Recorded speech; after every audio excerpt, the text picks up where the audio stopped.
Aquí os traigo al bueno de Dani Juncaella, de Juncaella, segunda charla para el Villor Beat Talks. Primero de todo, muchísimas gracias, Dani, por prestarnos tu tiempo. Estamos muy contentos y muy agradecidos de tenerte aquí con nosotros. Y bueno, imagino que todo el mundo te conoce, pero bueno, si te quieres presentar o si quieres comentar algo, pues adelante, por favor. Nada, gracias Javi, tío, el placer siempre es mío. Ya sabes que soy un gran fan de este mundo y creo que muchos de los que estarán escuchando ya lo saben también. Desgraciadamente estos últimos años no he podido estar mucho por las mesas, ni online ni en vivo por mi profesión, pero vaya que soy un gran aficionado, además de ser piloto profesional para Mercedes, AMG, el que no lo sepa. Y bueno, eso, que encantado de estar en una charla de Villor Beat, que es una escuela que acabéis de empezar hace relativamente poco, más que una escuela, una comunidad, ¿no? Ya lo sabéis todos y vaya, soy también, a pesar de fan del mundo del póker, fan de todos los que formáis parte de esta comunidad, sobre todo los coaches que os voy siguiendo desde hace mucho. Genial. Muchas gracias por tus palabras, Dani. Estamos también muy agradecidos de tenerte con nosotros aquí en la escuela. Y bueno, es importante para nosotros traer a referentes de otras especialidades y justo contigo pues tenemos mucha suerte que encima tienes una pasión increíble cuando tienes una pasión increíble por el póker. Así que nada, vamos a empezar un poco. No quiero, ya como hemos dicho anteriormente, no vamos a hacer esto como una entrevista, simplemente pues es una charla, ¿no? Yo tengo una muy buena relación con Dani y bueno, vamos a intentar sacar perlas buenas para la comunidad y para toda la gente que está aquí con nosotros. ¿Vale, Dani? Sin duda. Me gustaría preguntarte, que es una pregunta que me gusta mucho hacer a la gente, ¿no? Que viene de otros mundillos y que lleva ya tiempo en el póker, es ¿qué te ha enseñado a ti el póker para tu trabajo, ¿no? O sea, ¿qué has aprendido tanto para tu trabajo como para tu vida en general, ¿no? ¿Qué te ha enseñado el póker o qué cosas has podido aprender? Bueno, yo creo que muchísimas cosas, hay muchas sinergias entre mi profesión y el póker, porque al final yo lo considero como un deporte más de habilidad, un deporte mental. Y sobre todo, yo creo que lo que me ha enseñado mucho es a ser autocrítico, a saber analizar mis debilidades, mis fortalezas, que esto es algo que constantemente me he encontrado haciendo en una mesa, ya sea online o en vivo, porque al final, bueno, yo soy una persona que soy muy competitivo por naturaleza y entonces todo lo que suponga una competición y que me guste, como es en el caso del póker, pues obviamente me llama la atención y al final pues te vas a encontrar en muchas situaciones parecidas a las que tengo yo en una competición, pues, por ejemplo, a la hora de realizar un adelantamiento o que te adelante alguien, que eso sería una situación adversa, por ejemplo, pues son momentos de competición en las que tienes que mantener la cabeza muy fría y a veces me podía pasar en la competición pues que me adelantaba uno y detrás pasaban dos por cualquier razón y que te vengas abajo. Pues eso, aplicado al póker, pues por ejemplo, es cuando ya sea un bad beat o en una situación de un 50-50, un coin flip que no ganes y el saber pues mantenerte frío ante situaciones así adversas. En el póker pasan constantemente y en las competiciones de coches no pasa tanto, pero cuando ocurre noto que soy mucho más frío que muchas otras personas. O hay mucha gente que después de una carrera me dice, ostras, tú qué mala suerte que has tenido, no sé qué. Y yo pienso, la mala suerte realmente no me afecta, ¿no? Ante situaciones en las que influye la suerte, soy muchísimo más fuerte de lo que era antes de conocer el mundo del póker, por ejemplo. Bueno, parece una cosa muy buena y sobre todo en un trabajo como el tuyo que tienes bastante parecido en algunas facetas al nuestro, ¿no? El tema del estrés y lo que dices tú, ¿no? Que muchas veces hay situaciones que no están bajo tu control y al final teniendo la mente fría y sabiendo cómo hacer para que tus emociones no te controlen, pues vas a tomar muchísimas mejores decisiones, ¿no? Y yo hace años Es que trabajo con una psicóloga deportiva, por ejemplo, y recuerdo muy bien que muchas veces cuando he tenido situaciones adversas, por ejemplo, este año las 3 primeras carreras que he competido, en coches también online, porque es algo que está ahora cogiendo mucho interés, he tenido fallos de motor, incluso en una carrera online hubo un fallo técnico, en una carrera en vivo en las 24 horas de Daytona a principio del año rompimos el motor y hablé con ella a posteriori y ella me decía, oye, bueno, quería saber cómo te había afectado esto, porque ibais liderando la carrera y tal. Y yo son situaciones que ni me inmuto y siempre le digo un poco lo mismo.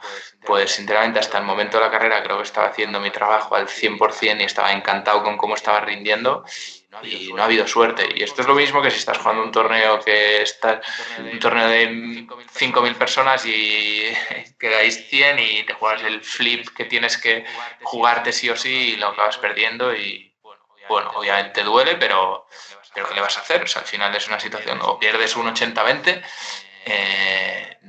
tú has hecho muy bien tu trayecto hasta ahí, lo has hecho súper bien, creo. Consideras que seguramente habrás hecho un gran torneo, pero hasta ese momento, pues bueno, la suerte no ha estado de tu lado y muchas veces, o casi todas las veces, eso es lo que va a pasar. Entonces, yo creo que tienes que estar preparado para estas situaciones y es algo que, pues, en lo poco que habré jugado comparado con vosotros a póker, lo he vivido muchas veces y no me ha afectado.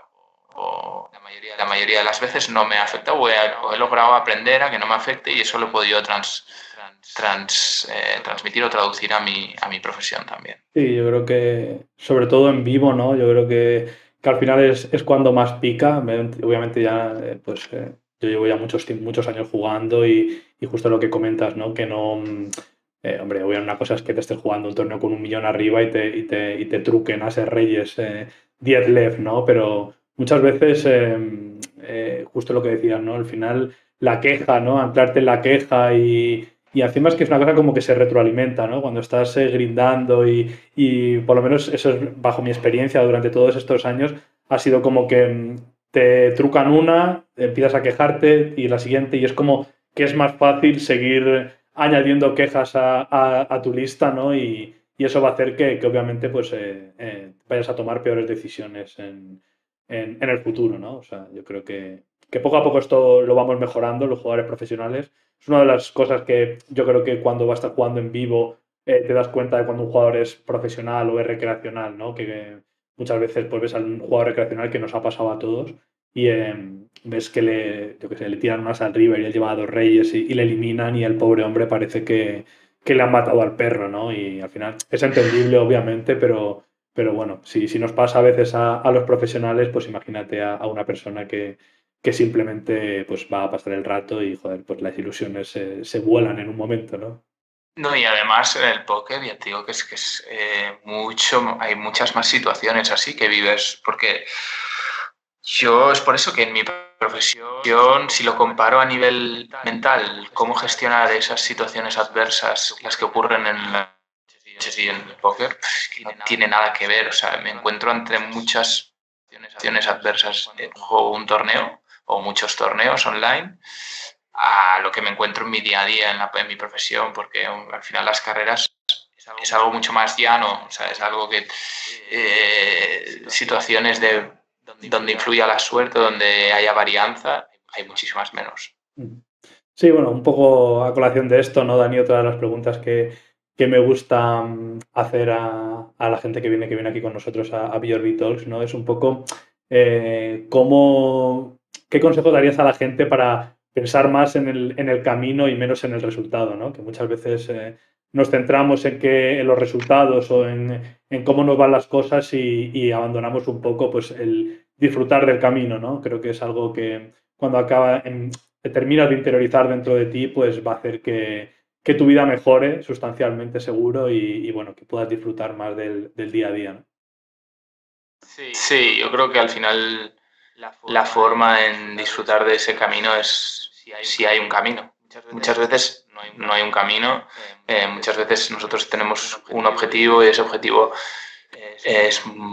la mayoría de las veces es resultadista. Por ejemplo, yo cuando empecé a correr en cars y quería dedicarme a competir, yo lo primero que quise es ser Fernando Alonso cuando era un chaval y luego una vez empiezas a ver que tienes una habilidad para eso y empiezas a competir, mi objetivo siempre era, como el de todos los jóvenes, llegar a la Fórmula 1. La Fórmula 1 era lo máximo, no había nada más. Pero tú no te puedes quedar con esa idea simplemente de la Fórmula 1. Al final tú tienes que coger la Fórmula 1 y pensar en qué pasos tienes que seguir para llegar hasta ahí, pensar en eso, en conseguir esos pasos. Es como cuando tú quieres ganar un torneo de póker, no puedes solo pensar en el premio del primero y en quiero ganar ese torneo, qué tengo que hacer para llegar hasta ese torneo. Y el pensar en todos esos pasos que tienes que seguir y olvidarte de tu objetivo, no pensar tanto en tu meta, sobre todo cuando es resultadista, eso, vaya, a mí me ha funcionado y lo he aprendido desde que trabajo con una psicóloga deportiva, porque antes estaba siempre, ostras, este tío ha hecho este tiempo, este tío ha conseguido ganar esta carrera, ha conseguido este objetivo, y no era tan crítico o tan analista de los pasos que había que conseguir para llegar a eso. Me subía al coche, hacía una sesión de entrenos, me bajaba y miraba los tiempos, y este hecho tal, este cual, y no paraba de compararme, en vez de pensar en mí mismo y en fijarme en las cosas que yo puedo controlar. Porque hay muchas veces que para llegar a tu objetivo o a tu resultado influyen muchas cosas que no están en tus manos. Entonces, al final, tú tienes que tener un plan y tener una organización, unas rutinas, saber que pues tú tienes que aplicar al póker, pues necesitas estudiar según qué spots, necesitas aprender según qué situaciones del torneo y trabajar esos puntos y olvidarte del resultado. El resultado llegará cuando tú seas muy bueno en cada punto que tienes que trabajar, y esto en los coches y en todo en la vida es lo mismo. O sea, al final, en mi profesión, en las carreras, es eso, prepararme físicamente, prepararme psicológicamente, analizar los fines de semana antes del fin de semana a posteriori, hacer mis reports del fin de semana, trabajar con los ingenieros, estar en todo. Al final, si tú estás en todo, tú al final llegas al fin de semana y sabes que has hecho los deberes. De cara a ver lo que han hecho los demás, tú tienes que pensar que tú eres el que está más preparado para. Y al final las carreras se ganan así, no se ganan pensando en yo quiero ganar la carrera y tengo talento para ganarla, la voy a ganar sí o sí. No, se ganan trabajando. Sí, me acuerdo que, bueno, justo por esto que has dicho, uno de mis escritores favoritos, ¿no? Jordan Peterson, decía en uno de los capítulos de uno de sus libros que no hay que compararse con nadie, sino simplemente con tu yo de ayer, ¿no? O sea, al final es fácil, por eso que estabas comentando, que imagino que nos pasa un poco a todos y esto intento transmitírselo a los chicos de la escuela, ¿no? Que al final un jugador de torneos de 10 pavos desea llegar al de 50. El de 50 desea llegar al de 500, el de 500 al de 5.000, el de 5.000 al de 25.000 y el de 25.000 al de 100.000, ¿sabes? Y al final es fácil frustrarse mucho porque no estás todo el rato, o sea, siempre va a haber algo más arriba, me imagino que un poco lo que decías tú de la Fórmula 1, ¿no? Que es fácil siempre, en vez de mirar para atrás y darnos cuenta de todo lo que hemos conseguido, del camino que llevamos recorrido y de lo difícil que es llegar, que cada uno en su faceta, a los sitios más altos, pues siempre estamos intentando compararnos con el otro y al final es fácil sentir frustración cuando tú te estás comparando con gente que está jugándose, pues en mi caso, imagínate, los torneos de 50.000 o de 100.000 o me explico, dice, joder, yo me gustaría ser Adamo y habrá alguno que esté jugando los torneos de 5 euros que diría, me gustaría ser el Reg que juega los de 50 y el de 50, pues me gustaría ser el de, ¿sabes? Es fácil siempre encontrar como una frustración por no estar en lo más arriba del todo y seguro que la gente que está en lo más arriba, también pues imagino que la Fórmula 1, el que queda cuarto y va por detrás de Vettel y de Verstappen o del otro, bueno, ya no estoy muy dentro, pues estará diciendo, joder, es que ojalá fuera. O sea, al final el ser humano es como muy, ¿cómo lo podría decir? ¿No? Como que siempre ve el que hay por arriba, en vez de puedes estar en segundo. Siempre vemos lo que no tenemos, lo que no hemos conseguido. Total. Justo, y eso al final te crea una frustración que es muy difícil de gestionar en el largo plazo, ¿no? Y yo creo que hay que disfrutar de lo que tiene cada uno, trabajar lo máximo posible, obviamente, seguir comparándose con tu yo de antes, decir, joder, pues si yo antes comía fatal y ahora como medianamente bien, pues genial. Si antes todos los días pedía Domino's para cenar y ahora 3 días a la semana pues cocino y tomo verduras o tal, pues en esto, en cualquier otra faceta, imagino, ¿no, Dani? En el póker, en las carreras. Sí, no, y y al final hay que ser... No sé si te he perdido, Javi. Yo te digo bien, sí, sí. Vale, Te vale, están vale. diciendo No, que cuando tú hablas se me oye doble, entonces cada vez que hablas pues me silencio y así no hay problema. Parece que va mejor. es que no sé por qué me pone que fallaba la conexión, pero ahora te veo bien. No, lo que te decía es que yo aplicado tanto al póker como por ejemplo, o sea, al final, por ejemplo, si yo miro la Fórmula 1, en la Fórmula 1 hay 20 pilotos, por la razón que sea, o sea, al final están los 5 mejores del mundo, 10 mega buenísimos y 5 que están por la razón que sea, ya sea por razones políticas, por dinero, por intereses. Pero hay 20 y gente que quiere estar ahí infinita. Y es lo mismo en el póker. ¿Quién juega high rollers de 100.000? No lo juega todo el mundo. O el one drop de un palo. ¿Quién lo juega? Es que lo juegan 10 profesionales o 20. Bueno, ahora lo jugarán muchos más, pero porque cada vez hay más gente jugando y hay gente que llega más alto. Pero es que hay que ser... O sea, al final hay que tener los pies en el suelo y obviamente se puede ser mega ambicioso en la vida y hay que ser ambicioso, pero que, por ejemplo, en lo mío hay vida más allá de la Fórmula 1 y esto es lo que a veces cuando eres joven te cuesta ver. Yo cuando tenía 16 años o 15 años yo solo veía la Fórmula 1 y hoy todos los chavales. Y hoy en día ya empieza en categorías que no son la Fórmula 1, ya empiezan a llegar chavales de 18, 19 años que en su día yo ni me hubiera imaginado que hubiera estado corriendo el campeonato que estoy corriendo ahora yo, por ejemplo, el DTM. Con 19 años no corría nadie antes, porque todos querían llegar a la Fórmula 1, pero ya eso es un sueño que no es lógico. Entonces, al final, el objetivo tiene que ser profesional, ganarte la vida con tu profesión, con lo que te gusta. Sí, yo creo que al final también, Dani, no sé si en esto estarás de acuerdo conmigo, pero yo creo que la gente infravalora un poco el tema de la suerte, ¿no? Yo creo que al final en cualquier aspecto, en cualquier disciplina, la suerte tiene que ver. Obviamente, joder, al final, como tú dices, ¿no? Seguramente en la Fórmula 1 Hombre, tú haya dirás. muchos que sean muy buenos, pero joder, pues un futbolista yo qué sé, pues que tuviera una novia buena con 19 años que le llevara un poco por el tal y no la mandara a paseo, o que le cayera bien a, no sé cómo decirte, al jefe de Ferrari, imagínate, que no así, pero un poco este tipo de cosas, o que Sí, sí. cuando empiezas a jugar high stakes, los primeros 6 meses, pues cuando te juegas el flip 10 LED, lo ganes. Al final muchas veces nos Sí, sí. pensamos y eso digo de high stakes como digo de mi nivel o el tuyo, o sea, de lo que sea, me refiero que tenemos muchas veces mucho ego, ¿no? Y la gente como que es un poco ilusa, yo creo, con esto, somos un poco ilusos todos en pensar que siempre arriba están los mega mejores y que los de abajo o los de un pelín más abajo no son tan buenos y es como, bueno, puede ser obviamente que los mejores estén arriba, pero también en muchas disciplinas, joder, Messi y Cristiano pues obviamente siempre iban a haber llegado, pero quizás hay otros jugadores que Sí, el fichaje o el sí, meter el sí. gol importante pues ha hecho también que estén donde están, ¿no? Sí, total, al final los 3 o 4 mega cracks siempre van a estar, obviamente. Pero luego siempre va a haber algunos que habrán tenido las cartas de su lado y en todo en la vida. Al final esto pasa en todo.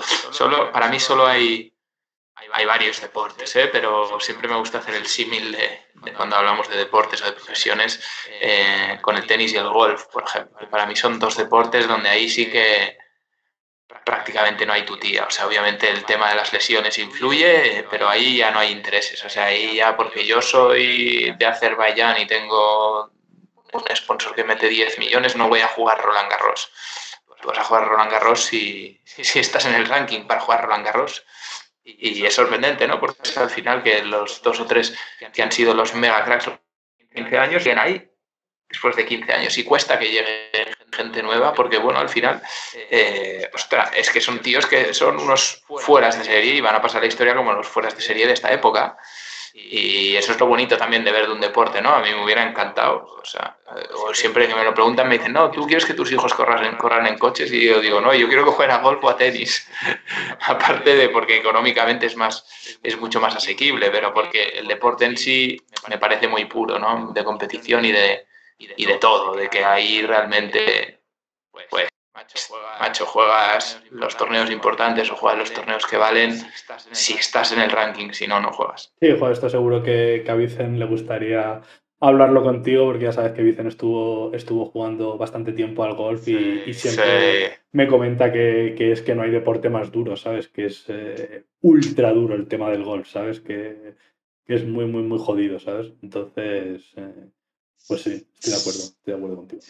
Sí, a mí me encanta el golf y de que hemos de jugar un día queda pendiente, sin duda, porque ya he visto que le pega unas buenas leches. Y nada, sin duda que es un deporte que desde fuera yo entiendo que haya mucha gente que critique, que piense que no es un deporte, porque bueno, desde el desconocimiento es muy fácil ver que solo están dándole a una bola, pero madre mía, o sea, es un deporte que es muy físico, muy mental, pero también desde que llegó Tiger Woods en su época ha pasado a ser un deporte muy físico y donde los verdaderos portentos, pues ya sea, no tienes que estar necesariamente súper delgados, al final la fuerza influye mucho y los tíos que le pegan más duro no están necesariamente súper delgados, están enormes. Sí, me acuerdo que un día hablando de esto con Vicen me comentó que hay uno, por lo visto, que había pillado rollo como 15 kilos en un año, 10 kilos, no me acuerdo cómo se llamaba, pero que con el drive que mandaba las bolas, pues eso, no sé, No, es, no sé cómo se llama el tío, pero bueno, que por lo visto era una bestia terrible, vaya.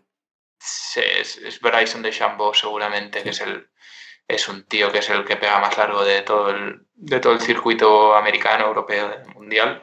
Y es un puto enfermo, o sea, es que literal, o sea, el tío solo se dedica a destrozar la bola. Y bueno, al final tiene mucho ganado contra otros porque los campos cada vez son más largos algunos y hay, bueno, al final están jugando a veces en campos que son de hace 15 años, donde las distancias eran las que eran y la gente pegaba lo que pegaba y este tío ahora va y pega 40% más de lo que pegaban hace 15 años. Ya, joder, pues yo a ver si alguna vez vuelvo a ver porque, bueno, yo de pequeño jugué algo, mi padre siempre ha sido súper fan y la verdad es que es un deporte, a mí todos los deportes que mentales y tal, pues obviamente también tiene parte física, ¿no? Pero sí que es verdad que cuando he hablado con gente que practica golf me lo ha dicho, ¿no? Que el tema mental es muy, muy, muy importante y la verdad es que me gustaría probar. Cuando esté un poquillo más retirado del póker, seguro que le doy. No, pues, tío, tienes mucho ganado si has jugado de pequeño, porque es un deporte que la gente que empieza tarde le cuesta más, porque hay unas mecánicas de movimientos que yo creo que tu cuerpo ya lo aprende y tienes muchísimo ganado. Si has pegado 4 bolas de pequeño, seguro que te aficionas, tío. Genial, Dani. Pues tenía por aquí también, quería preguntarte, ¿no?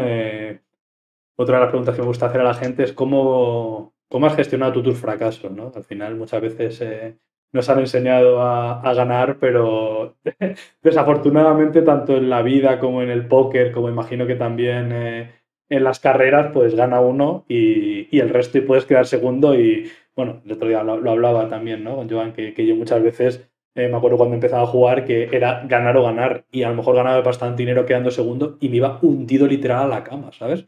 Y es como, hostia, tío, has quedado segundo de mil y pico personas en un torneo y te vas jodido a la cama, hundido, encima te ha llevado un buen dinero. Entonces, ¿cómo has conseguido tú, con tu experiencia y obviamente pues madurando como profesional, pues a gestionar este tipo de cosas? Hombre, es algo que es difícil contestar para mí porque creo que, si te soy sincero, no soy la mejor persona para la gestión de los fracasos. O sea, yo en mi carrera deportiva, cuando he tenido fracasos personales, sobre todo a nivel competición, me ha costado reponerme y fue una de las razones por las que también empecé a trabajar con una psicóloga deportiva porque estaba un poco bloqueado. Y creo, bueno, yo cuando empecé a trabajar, antes de empezar con la psicóloga deportiva que tengo ahora, probé con un chico que teníamos en Mercedes, que nos pusieron, incluso la marca nos puso para trabajar.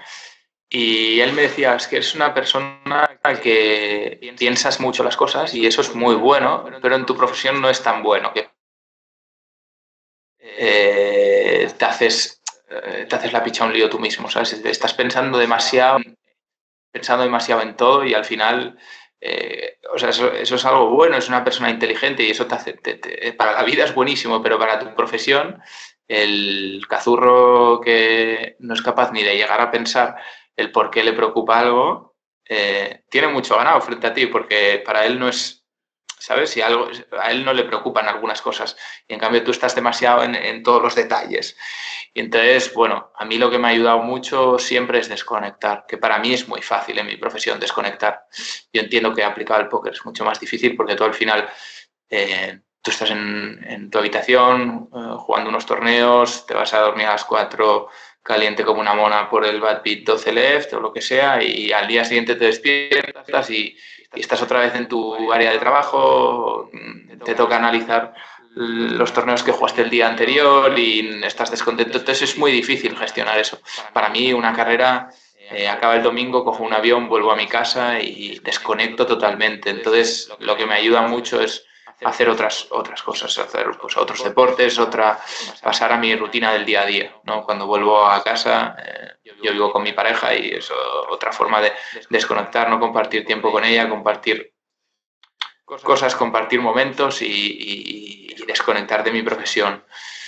También es cierto que al final lo mío es un deporte que son, pues, cuando compites mucho son 20 fines de semana al año. Cuando digo compites mucho, hay veces yo cuando corría solo el DTM durante 6-7 años eran 9-10 fines de semana al año, ¿sabes? Entonces al final pasas más tiempo fuera que dentro de tu profesión. Y yo creo que es eso, básicamente todo lo que te puede ayudar a desconectar de los malos momentos y eso yo creo que al final te va a dar más energía para volver con ganas luego.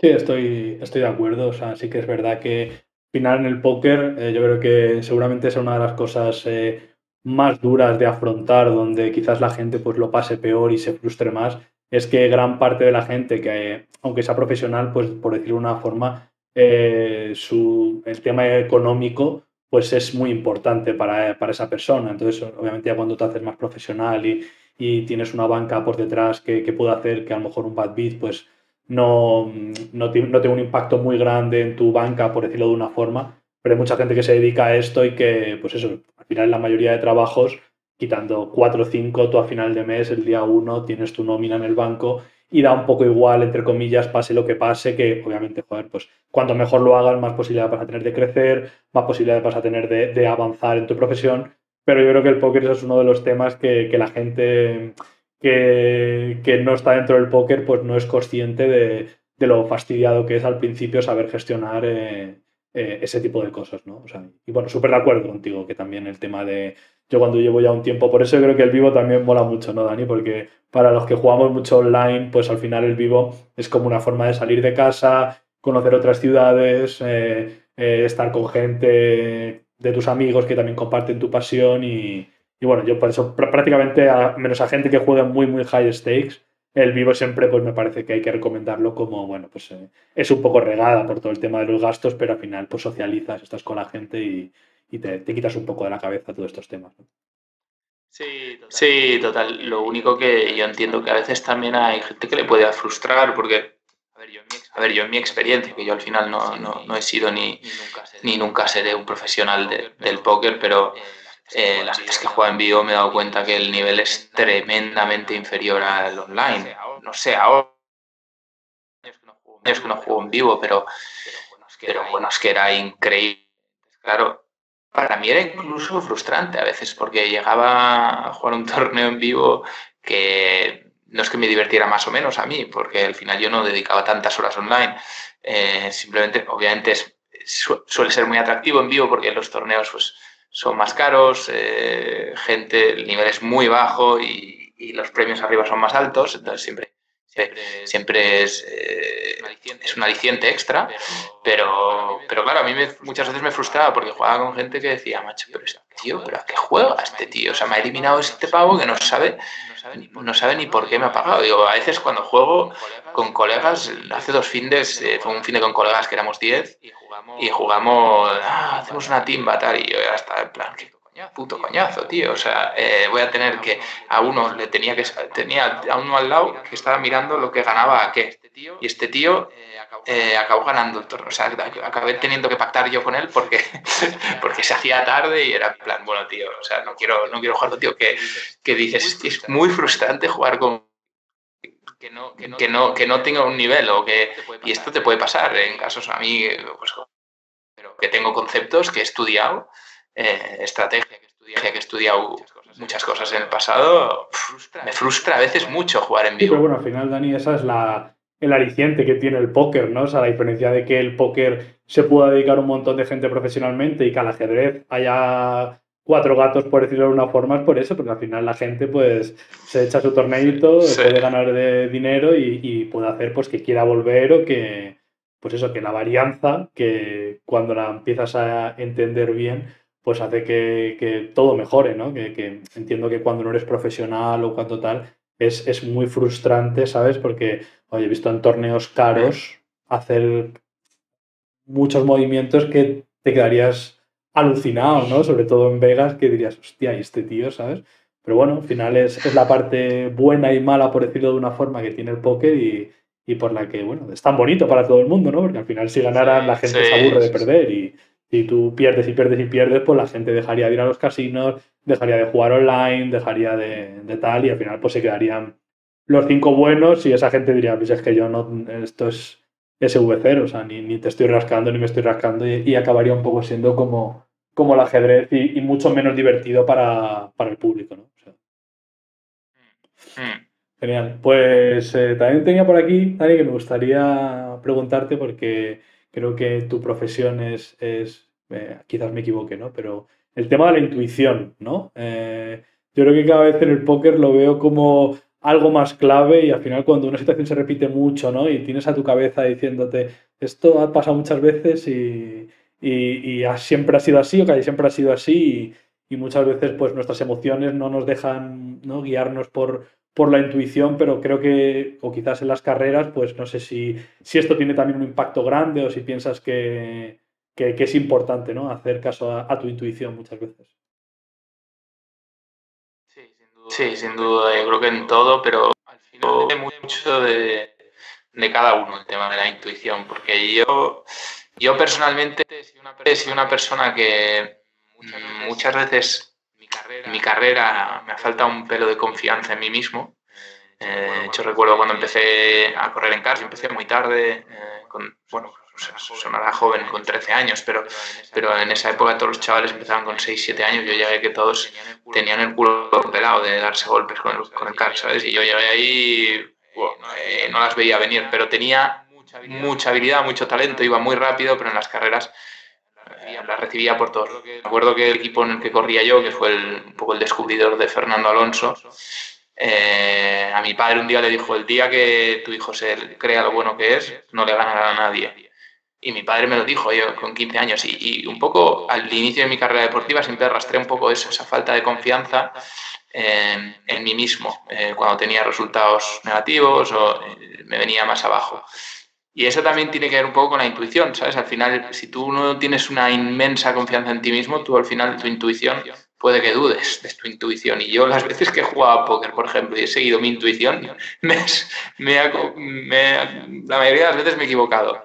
Entonces, el sentidillo a mí me ha fallado muchas veces, tengo que decir. Sobre todo en vivo, ¿sabes? Que aplicas menos conceptos o que juegas. O yo que, por ejemplo, pues cuando juego online he jugado con un HUD y he entendido, me he dedicado más a analizar rivales, a analizar tendencias. Y en vivo, pues no calculo tanto las cosas. Entonces, y luego que soy una persona muy lógica, muy racional. Entonces, yo siempre estoy un poco, no en contra de la intuición, pero no la utilizo muchísimo, pero sé el poder que tiene la intuición y al final estoy de acuerdo que en el póker cada vez más, o sea, al final, cuando estás jugando además a vuestros niveles que todo el mundo sabe jugar explotativo, todo el mundo sabe jugar ADC, todo el mundo sabe ya todas las tendencias, ya que si se han estudiado 50 millones de spots con PioSolver, necesitas algo de intuición para según qué situaciones y también, como decías, es lo bonito del póker. Sí, yo creo que también, Dani, ahora que has comentado el tema de la confianza, me acuerdo que se me quedó muy grabado una cosa que un día hablando con Vicen, ¿no? me comentaba, y es que me decía, joder, yo creo que un poco lo que te decía a ti tu entrenador, ¿no? Hay mucha gente que seguramente técnicamente sea peor que tú o que vosotros o que, ¿no? los chicos que estábamos con él trabajando, me decía, pero no saben que no son, o sea, que no tienen esos conceptos, ¿me explico? O sea, él, aunque sea mucho peor que tú técnicamente, que imagino que es un poco lo que tú estabas comentando, él no sabe que no sabe eso, por decirlo. O sea, al final, cuanto más sabes Sí, sobre sí, cualquier tema en la vida, más dudas te entran. total. Entonces, muchas veces, aunque tengas muchas cosas estudiadas, es difícil tener esa, cuando sobre todo en el póker, pues muchas veces los resultados, aunque tú hagas las cosas bien, no acompañan, ¿no? Y es muy, muy fácil. A mí me pasó este año, por ejemplo, en Las Vegas, que ya te dije, hice pues no sé si fueron 5 de 40 y pico torneos o de 50 torneos. Y es lo que decía, muchas veces, joder, y fíjate que llevo ya años con esto, ¿no? Pero que me sentaba a jugar, tío, y decía, ¿por qué me pasa esto, tío? ¿Sabes? Había momentos que yo decía, tío, si es que son todos recreacionales, son todo gente que no, ¿sabes? En Vegas, no sé si has estado, pero bueno, te puedes imaginar que allí, en Estados Unidos, el dinero comparado con Europa no tiene nada que ver. Entonces, cualquier persona, aunque no sea, tenga mucho dinero, puede jugarse un torneo de 1000, ¿no? Pero ¿no? La importancia y lo que influye la confianza, que ya empiezas a ver fantasmas por todos lados, empiezas a ver, a cuestionarte cosas que tú sabes que están bien, pero que ya tu cabeza, cuando los resultados no acompañan, es como, hostia, y si estoy haciendo esto mal, y si no soy tan bueno como pienso, y si me están pelando, y si estas cosas que he estudiado ya no están bien, o sea, es muy jodida la cabeza, tío, y es muchas veces, cuanto más sabes sobre un tema, tu cabeza más complicada es y, bueno, no sé qué opinarás sobre esto, pero a mí se me quedó muy en la cabeza y creo que tenía mucha razón Vicen, ¿no? Cuando decía esto. Sí, sí, estoy muy de acuerdo. Yo creo que cuanto más sabes de todo, eres más vulnerable y tengo un muy buen ejemplo con el póker, que me acuerdo de las épocas en las que me dediqué un poco más, creo que era en el 2017. Yo me acuerdo de un tío que ahora, quizá, no sé si pegaré un patinazo ahora, pero ahora quizás buenísimo. Pero para mí en la época yo, por lo que había estudiado y algunos coaches que hice con el grande de Trujus y demás, lo que iba aprendiendo, había un jugador, ¿cómo se llama? Un brasileño, Joao Simão, Sí, ya sé, un mítico. bueno, Lleva toda la vida jugando, sí, sí. Es súper sí, pues simpático el chico, la verdad. Yo lo conocí en Vegas sí, y ¿no? muy, muy majo, Pues, tío. Es un encanto, la y- verdad. pues yo me acuerdo sí, hace como 6 años, que se le veía hacer unas barbaridades. Pensaba, este tío, o sea, ¿cómo puede hacer esto? O sea, este tío se supone que es profesional. Y me acuerdo que al principio Trujus me decía, este tío es malísimo, no sé qué tal. Y claro, al final, pues puede ser eso. Era un tío que seguro que tenía una confianza en sí mismo inmensa y de que los movimientos y las cosas que hacía, él estaba seguro de que eso estaba bien y quizá técnicamente algunos conceptos que tenía en esa época no debían ser tan buenos como los que tenían otros jugadores o el mismo Trujus, vosotros, o incluso en esa época de lo que había estudiado yo algunas cosas, pues creo que sabía algunas cosas que él yo creo que nunca había pensado, pero es un tío que era profesional y él tenía, bueno, su forma de hacer y es el No, no, típico jugador que es... ha ganado mucho dinero este. O sea, de hecho, hace poco, que me acuerdo que Zarco hizo mesa final, hace un mes así, ganó un 1500 o un 2000 o algo así del win por 300 y pico K. O sea, este tío ha ganado bastante pasta, diría. Y bueno, también un poco por lo que decías, muchas veces, no lo digo justo por esto de Trujus y Joao Simao, ¿no? Pero que muchas veces movimientos que veíamos son yo el primero, ¿sabes? Seguro que si yo veo cosas que pensaba hace 2 años o 3 años o tal, y que a lo mejor veía gente que era mejor que yo haciendo, y yo decía, pero ¿este qué hace? ¿Sabes? Y luego en el tiempo te vas dando cuenta de que, bueno, que tío, al final la gente que está en la élite y, bueno, obviamente en el póker pues un poco menos por la varianza, ¿no? Pero que muchas veces las cosas que hacen o que tal, pues tienen su explicación y tú muchas veces cuando tienes un nivel que no es el que tienen ellos, pues no lo ves, o muchas veces también ellos se equivocan, que joder, todos nos podemos equivocar, por muy buenos que seas. Sí, Al final, coño, Messi sí, ha fallado penaltis importantes, Cristiano ha fallado, ¿sabes? En el póker, o bueno, en el póker jugadores sí, Adamo, sí. que es como ahora mismo el mejor del mundo, pues seguro que hay muchas manos que se ha equivocado y joder, es normal, ¿no? Al final somos seres humanos y es normal que cometamos errores, ¿no? O sea, Sí, sí, sí, sí, total. genial, Dani. Pues tenía por aquí también para preguntarte, ¿no? ¿Qué importancia le das a los hábitos, ¿no? ¿Y cuál crees que son los más importantes, si durante toda tu carrera has llevado buenos hábitos, si esto los has ido cambiando, y bueno, que me hablaras un poco sobre el tema de los hábitos, ¿no? Yo creo que es algo muy, muy importante. Sí, yo es otro tema que al principio me costó mucho. Yo al final, bueno, he vivido en una familia en la que de pequeño, no nos vamos a engañar, lo he tenido todo fácil, y cuando me he encontrado con adversidades en mi carrera deportiva, pues al principio me costaba porque según qué cosas no entendía el esfuerzo, no sabía comprender el esfuerzo, lo que había que esforzarse para conseguir según qué cosas.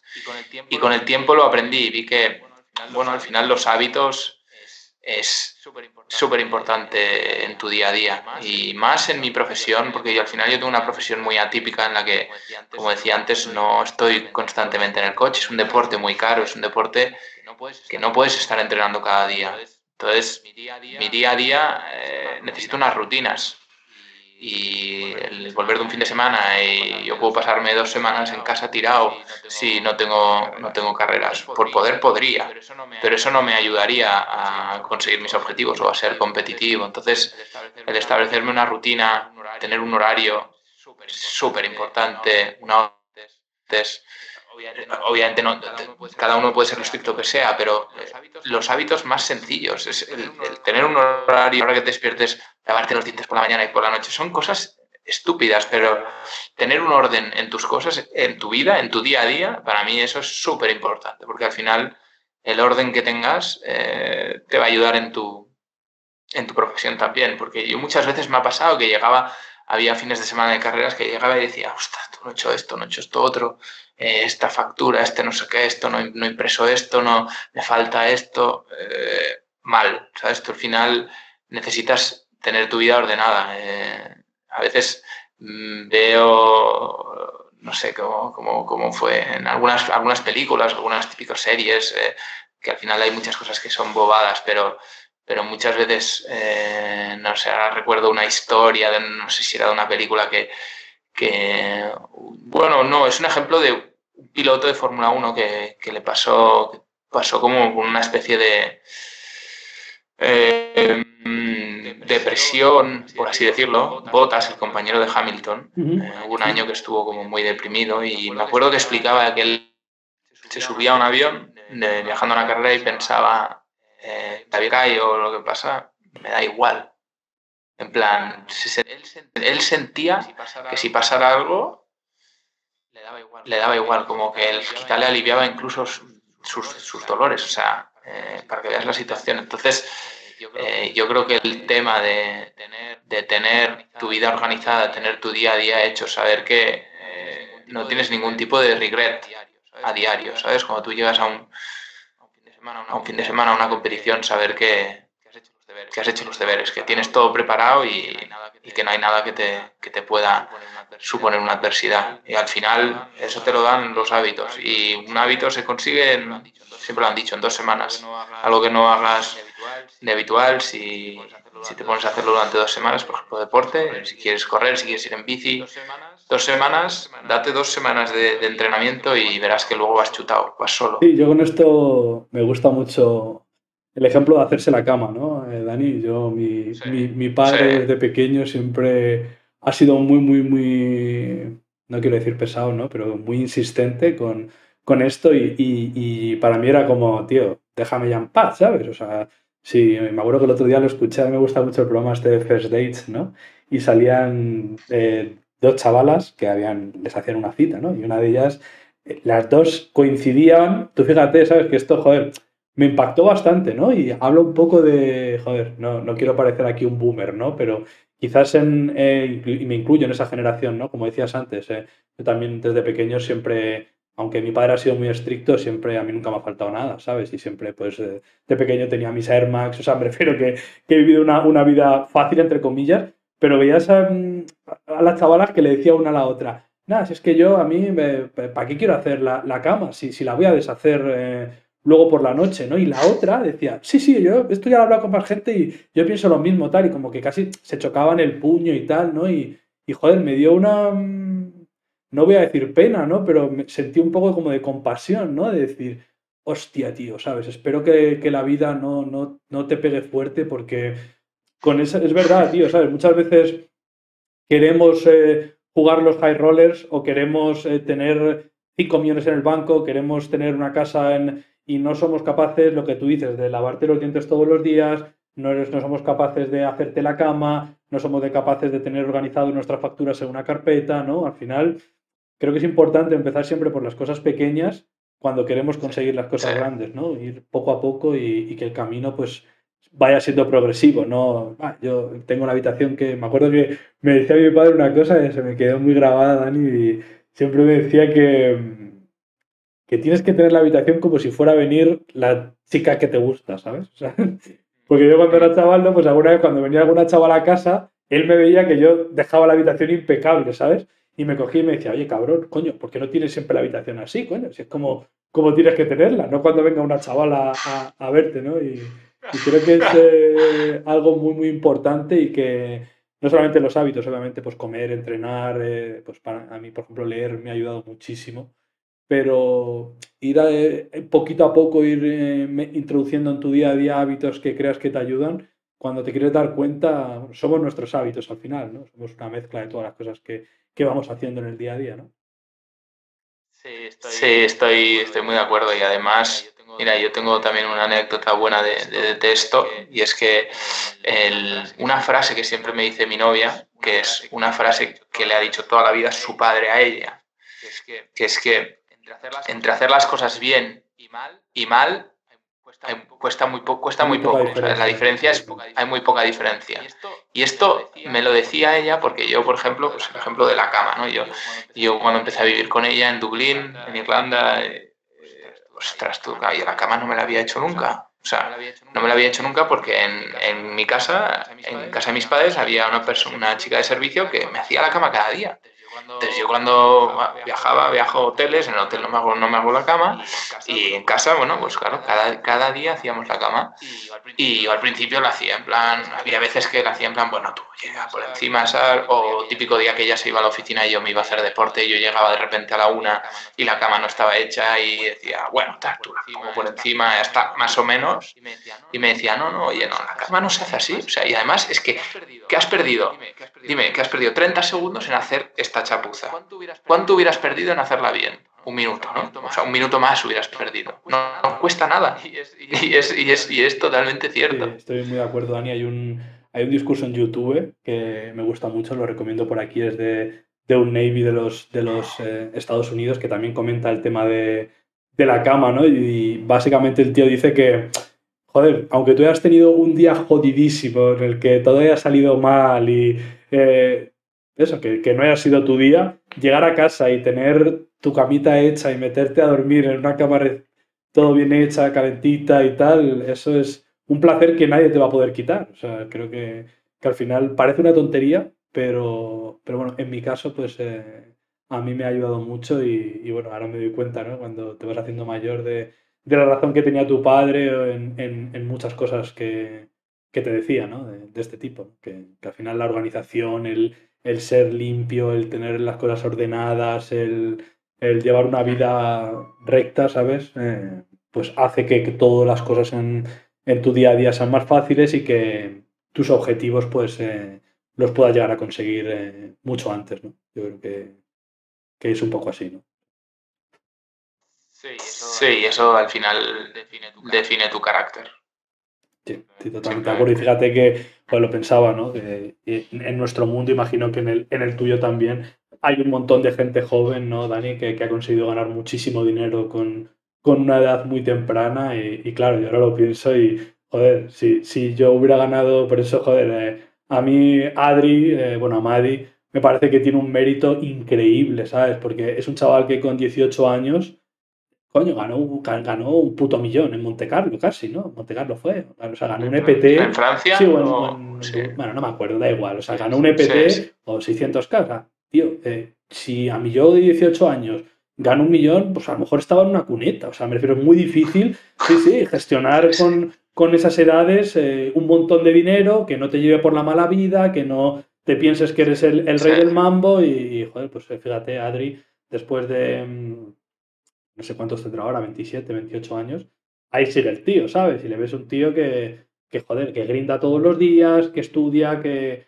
viaja, bueno, pues que hace las cosas bien y al final, pues, coño, es lo que le define o es lo que hace que año tras año siga estando allí y que siga peleando con los mejores, ¿no? Que no se haya venido muy arriba por tener mucho dinero cuando eres joven, ¿no? Creo que es importante. Sí. Yo creo que sigue siendo fiel a sus valores. Totalmente. Bueno, esta pregunta no la tenía por aquí, pero ahora que lo has comentado, ¿no? Yo le doy mucha importancia al tema de los valores y bueno, ¿qué opinas sobre esto? ¿No? Creo que es una cosa que la gente, a mí haber trabajado con Joan, pues me ayudó mucho, ¿no? Porque yo nunca me había parado a preguntar, había hablado conmigo mismo, ¿no? Había hecho una introspección en decir cuáles son los valores que más valoras o obviamente cada vez que tu vida va avanzando, pues quizás vayan cambiando o vayan pasando de una posición a otra o cuando tú, pues yo qué sé, cuando eres más joven quizás pues la felicidad con tus amigos, por decirlo de una forma, o disfrutar o tal, tienen una posición muy alta y luego pues la familia, según, pues imagínate cuando ya te casas y tienes hijos, pues va avanzando, ¿no? Pero ¿qué importancia crees que tienen los valores ¿no? ¿Cómo lo ves tú o qué opinión tienes sobre esto? Nada, mucho más. Al final, yo vengo de un colegio en el que han sido muy estrictos con el tema de los valores. Al final era un colegio del Opus Dei, religioso a más no poder, que al final, oye, todo tiene sus cosas buenas y malas. O sea, al final, yo, por ejemplo, con el tema de la religión, yo era una persona bastante religiosa en la época del colegio, pero desde hace 8 o 9 años quizá ya no voy a misa los domingos y ya, o sea, sigo creyendo en Dios, pero no soy una persona practicante. Pero sí que lo bueno que tenía, o sea, al final yo creo que tiene sus cosas negativas. También, obviamente, hablamos de extremos en colegios así, en todos los sentidos, pero tiene cosas muy buenas en cuanto a los valores y yo veo a los amigos que tengo del colegio y demás amigos y para mí un grupo que es inamovible son mis amigos de toda la vida del colegio, porque veo en ellos lo que quiero ver en mí o que quiero que se vea en mí y que quiero ver en el futuro en mis hijos y en la gente que quiero tener cerca. Y para mí es muy importante, sin duda.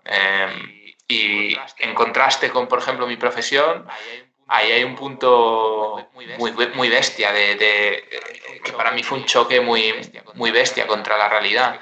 Y es que cuando yo empecé a correr en cars con 13 años, como comentaba antes, yo venía de un colegio literal de curas, éramos solo niños, íbamos al colegio a estudiar, a ir a misa 2 días a la semana, los domingos con nuestras familias. Y de repente me encuentro en una pista de karting con chavales de 13, 14 años que ya no van ni al cole porque el padre ha vendido o ha hipotecado la casa para pagar al chaval que cree que es el próximo Fernando Alonso. El niño ha dejado de estudiar en tercero de primaria. Bueno, te encuentras un mega show, o sea, increíble. Es el mundo super perro, o sea, el mundo de los cars. Es bestial. Es un mundo a día de hoy ha cambiado mucho porque es un deporte muy caro y muy poco asequible para mucha gente, pero para mí fue en plan, boom, ¿qué leches es esto? ¿Sabes? Yo vengo de un día a día donde te explican que tu persona tienes que ser bueno con los demás, generoso, y de repente me encuentro que tu compañero de equipo es el primero que tienes que ganar. Y si lo puedes hundir, lo tienes que hundir, porque al final te van a comparar con el tal. Ostras, tú, son cosas a las que me he tenido que ir adaptando. Entonces, bueno, he visto un poco todos los ambientes y yo, sin duda, a día de hoy, si me paro a pensar, valoro mucho más los valores que he aprendido en el colegio y en casa y que practico en mi día a día con mis amigos de toda la vida. Y yo creo que al final, no recuerdo dónde leí, ¿no? Que decía que deberíamos estar dispuestos a morir por nuestros valores, ¿no? Y yo creo que gran parte de la infelicidad que muchas veces tiene la gente, y bueno, obviamente yo también me incluyo, ¿no? Es por no seguir tus valores, ¿no? O sea, al final muchas veces queremos tener como el gusto instantáneo o pues eso, ¿sabes? O sea, Sí. pues te voy a poner un ejemplo, pues le soy infiel a mi pareja y luego el sentimiento que tú tienes en la cabeza por no haber seguido tus valores, o decir, coño, yo soy fiel, yo soy una persona fiel, soy una persona que es bondadosa, soy una persona que es empática y tal, y no quiero tener cerca de mi vida a gente así, y tú mismo te estás convirtiendo en esa persona, ¿no? Entonces, al final, ese contraste entre la persona que tú quieres ser como la persona con la que eres, muchas veces yo creo que le lleva a la gente a tener una infelicidad y una frustración terrible porque está actuando totalmente en contrario en contra de sus valores, ¿no? Yo también estudié en un colegio de curas, ahora que lo estabas comentando, Dani, ahí en Madrid, en los Padres Reparadores, ¿sabes? Que me ha hecho gracia cuando lo has comentado.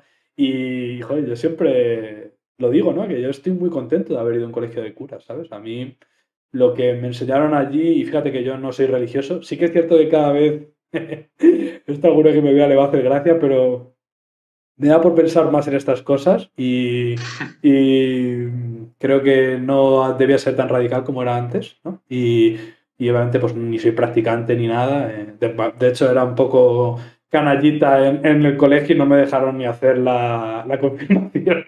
Me dijo el cura que no hacía la confirmación.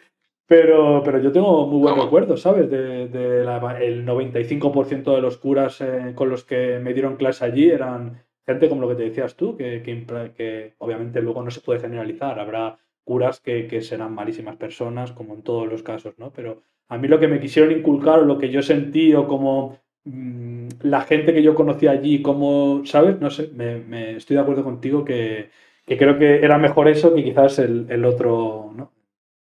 O sea, a lo mejor haber ido a un colegio en el que no era de este estilo. Sí, total. Además, a mí, yo siempre lo explico. A mí, yo sé, en mi colegio éramos solo chicos del Opus y de repente yo llegué a la uni y íbamos con uniforme en el colegio, todo, hasta el final de bachillerato. Y macho, yo llegué a la uni y fue en plan, wow, esto es la hostia. O sea, brutal. De repente no tengo ni que llevar uniforme, hay tías. Bueno, brutal.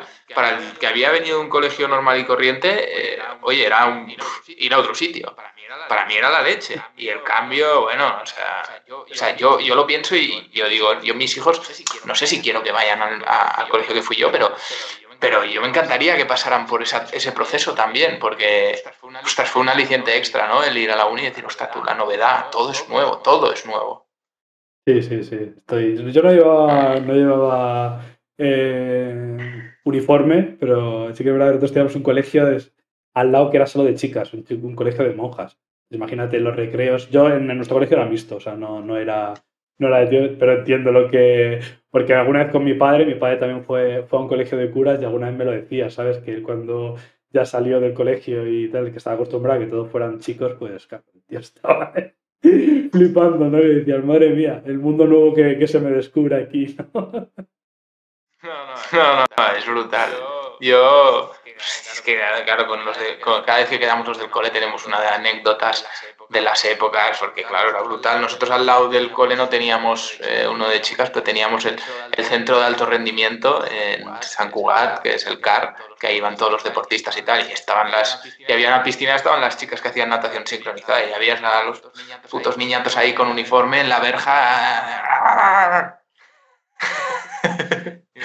Imagínate, tío, vaya niñatos. Pero bueno, son gajes de la Y al infancia. final, joder, pues recuerdos, ¿no, Dani? O sea, y siempre Sí. bueno, yo la verdad que guardo muy, muy buenos recuerdos del colegio. De hecho, a mi pareja de ahora, pues nos conocimos en el instituto y luego nos volvimos a encontrar después de muchos años. Y siempre hace ilusión estas cosas, ¿no? Cuando a lo mejor hablamos de cosas del colegio y tal. Y pues pasa un poco como hablábamos antes del tema de la importancia del camino, ¿no? Pues pasa un poco igual en la vida, ¿no? Que al final, yo me acuerdo cuando antes de ir al instituto, o estaba en el colegio, iba al colegio de mi barrio, pues siempre querías ir al instituto.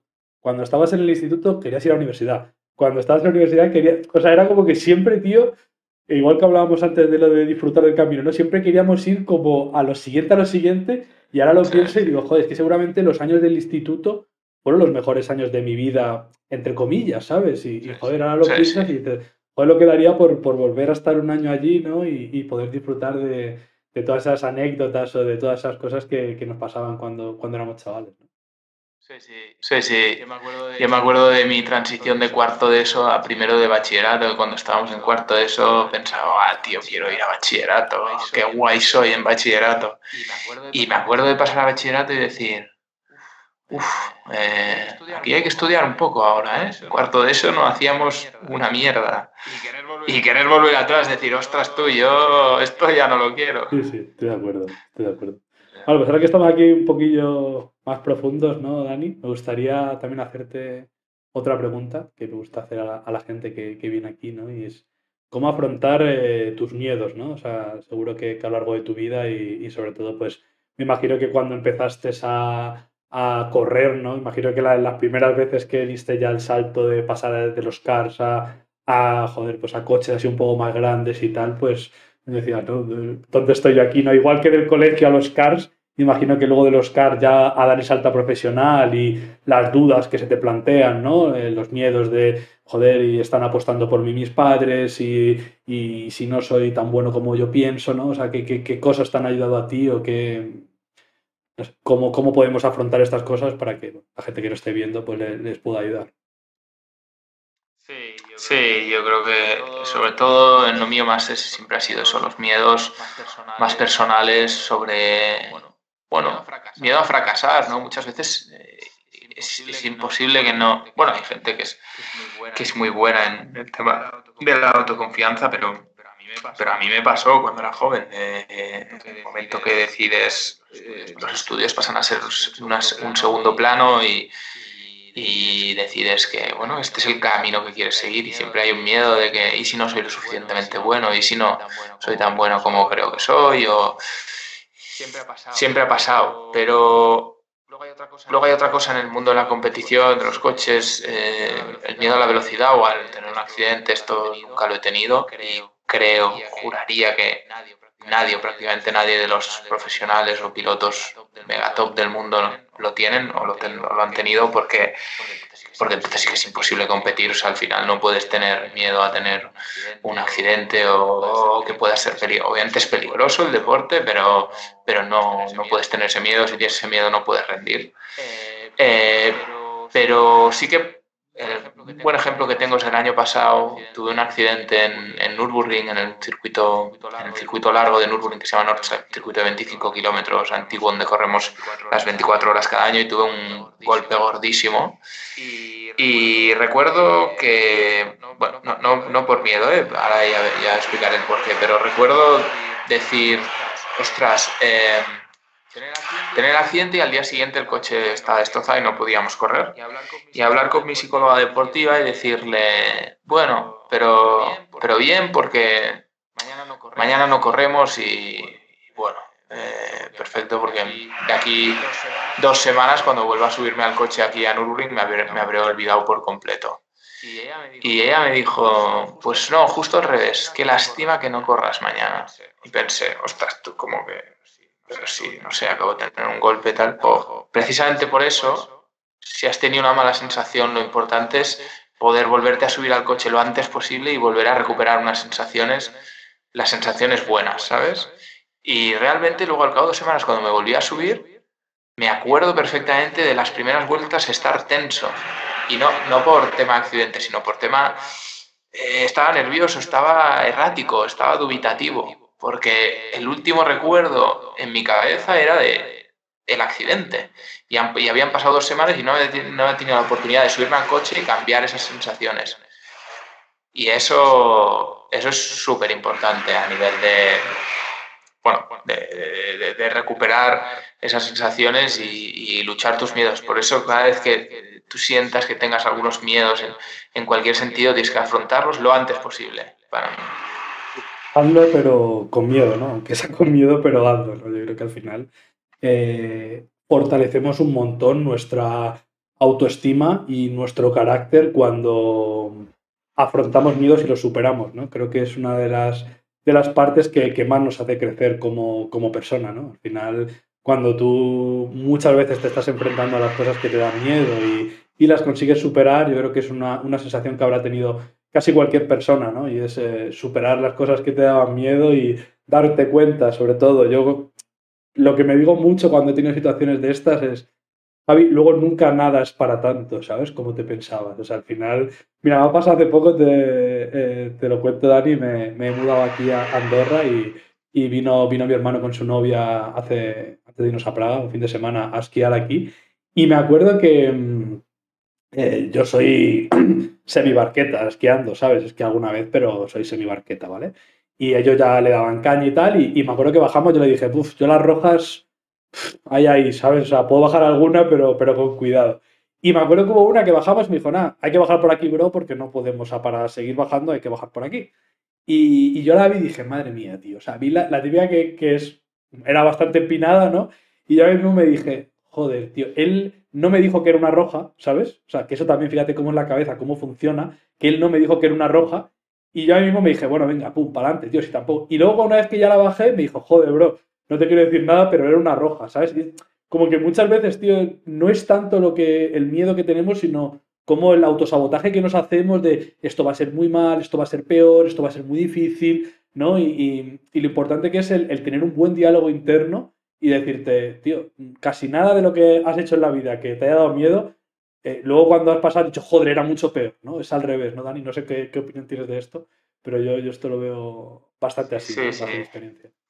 100%. Esto pasa muchas veces que nuestra cabeza es tan fuerte que cuando nosotros tenemos una idea de algo o nos dicen algo que es en contra de lo que nosotros pensamos o de lo que nosotros no queremos, es como, primero es protección, ¿no? Es como ante todo. Y un ejemplo muy bueno es con la comida, porque tiene a la hora de comer según qué cosas. Y yo mismo, por ejemplo, hay cosas como el foie, por ejemplo, es algo que no me gusta nada, que es súper exquisito y siempre que vas a un sitio hay foie, no sé qué, odio el foie. Y los canelones, por ejemplo, los canelones muy bien hechos, la bechamel y no sé qué, la parte interior del canelón, hay muchas veces que lo hacen mezclado el pollo con foie y no sé qué. Y la última vez recuerdo en Navidades, típico canelones, y en casa de mi novia no me dijeron lo que llevaban los canelones. Y llevaban foie, obviamente, y los canelones estaban que flipas. Y al ver de preguntarle, tal, ¿qué lleva la carne esta, tal? Y no me decían nada, tal. Y después de haberlos tomado me decían, no, es que llevaba foie, ¿sabes? Pero ni notaba el foie. Pero que me lo llega a decir antes y yo hubiera sido en plan, uy, bueno, no sé, yo quizá tal.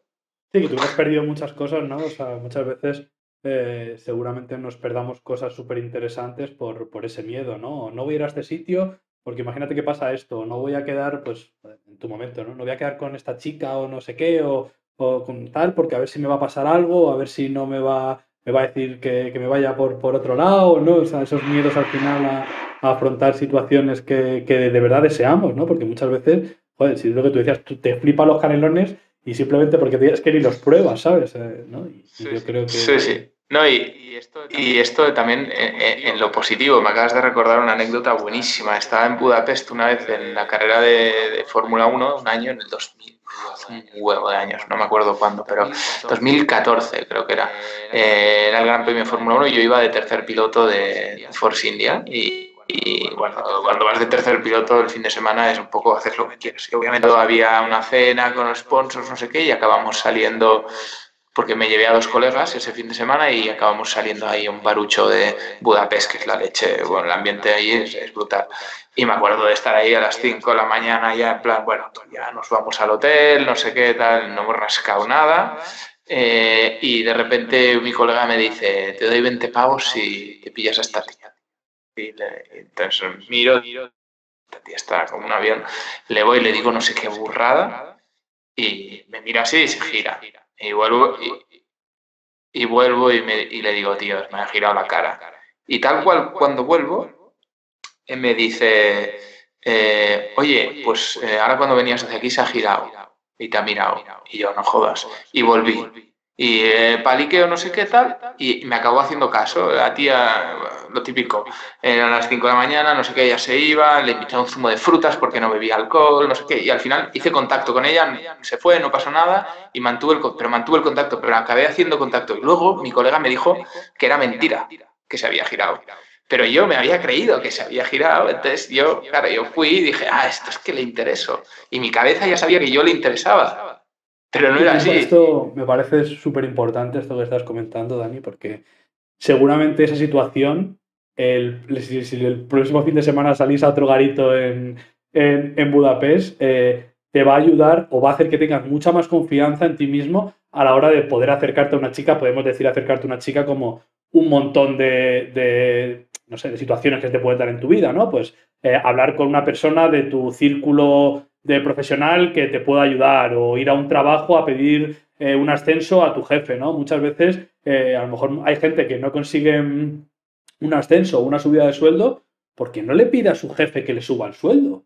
Y está con el miedo de, joder, no le voy a pedir a mi jefe que me suba el sueldo, o que creo que merezco más, o que creo que estoy trabajando bien y tal. Claro, pues el jefe, si no le dices nada, pues al tío le vas y le cuesta 5.000 euros menos al año, pues ¿qué te va a decir el tío? Es difícil muchas veces ser justo, ¿no? Pero esa confianza que tú añades a tu carácter una vez que afrontas los miedos, hace que tu vida poco a poco vaya enfocándose a la dirección a la que tú la quieres llevar, ¿no? O sea, 100%, tío.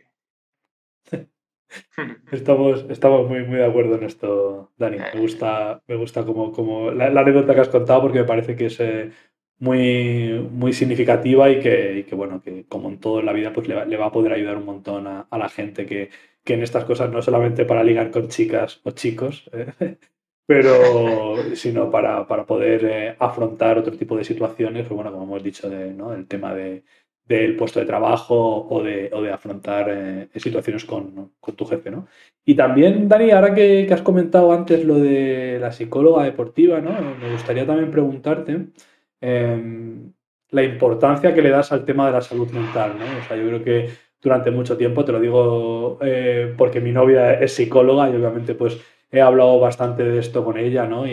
Joder, a mí haber ido, bueno, no al psicólogo, pero bueno, el año que estuve trabajando con mi mentor, con Joan, pues cambió mi vida radicalmente. Y bueno, él no es psicólogo, pero bueno, es una especie de psicólogo, ¿no? Al final una persona que te guía, o una persona que te ayuda a gestionar mejor las cosas que te pasan. Y bueno, que durante mucho tiempo la salud mental ha estado súper abandonada. Era como, sobre todo yo creo que más el tema de los hombres, ¿no? Que era como, es que si tú vas a pedir ayuda eres débil, o no tienes las herramientas para gestionar las cosas que te pasan.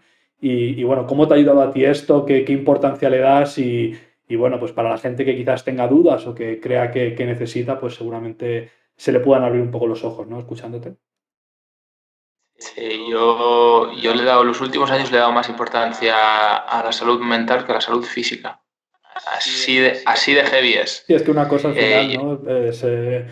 Se retroalimenta, ¿no? Con la otra, ¿no? O sea, Sí, y en cierta manera al final yo creo mucho en el equilibrio. Y en la vida al final mi qué hacer en mi día a día lo rige mucho el equilibrio, o me gusta mucho el equilibrio de las cosas. Entonces, al final, ahora estoy en un punto en el que quiero llegar a ese equilibrio, pero hasta el 2018 mi preparación en cuanto a mi profesión era todo físico. Todo físico, estaba como una roca. Empecé a hacer triatlón, empecé a hacer Ironmans porque era una muy buena forma de prepararme físicamente para las carreras. Me obsesioné. Y los últimos años me obsesioné con el lado mental, porque empecé a trabajar en el lado mental y vi lo fuerte que podía llegar a ser, lo influyente que podía llegar a ser y lo que me podía ayudar el aspecto mental. Luego también hay un tema de conexión con esa persona con la que trabajas. Por ejemplo, yo trabajé con 2 psicólogos al principio que me faltó esa conexión, pero con la que llevo ahora desde el 2018 conecto muchísimo y no creo que cambie por ahora. Entonces, yo le doy muchísima importancia y ahora he llegado a un punto en el que la salud mental ha pasado casi a tener más preparación que mi preparación física. Entonces, bueno, eso lo quiero equilibrar.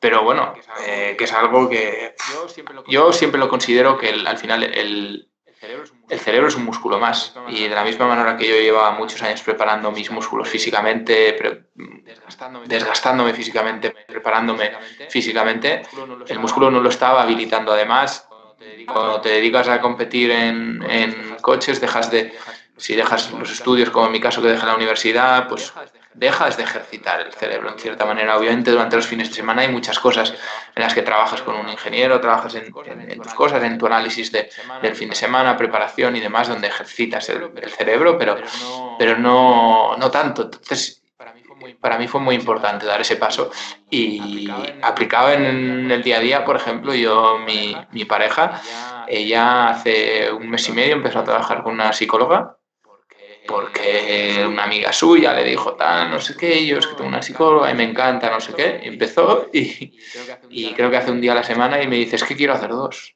Sí, sí, sobre todo lo que O dices tú, sea, Dani, ¿no? A mí me pasó con Joan, ¿no? Que cuando conectas con una persona joder, que muchas veces, pues, nos da miedo quizás contar nuestras debilidades, ¿no? Y yo creo que al final no es malo sentirse vulnerable, ¿no? Y decir, joder, pues si yo no soy capaz quizás de contarle a mi padre o a mis amigos o a mi pareja sí, a quien sea cercano los problemas que tengo, pues te puedes abrir mucho más con una persona que no te va a juzgar, que sabe, que te va a conocer sin ningún tipo de prejuicio, sin ningún tipo de situación rara ni nada, ni te va... Eso, sobre todo que no va a pensar que eres de otra forma diferente, ¿no? Que va a decir, hostia, pues yo quiero ayudar a esta persona bueno, en mi caso también, desde aquí, a cualquier persona que sienta que necesita ayuda, bueno, le digo que la busque porque cómo puede cambiar tu vida cuando alguien te enseña las herramientas para saber gestionar bien tus emociones o las situaciones que nos da jodidas que nos da la vida, pues cambia drásticamente, ¿no?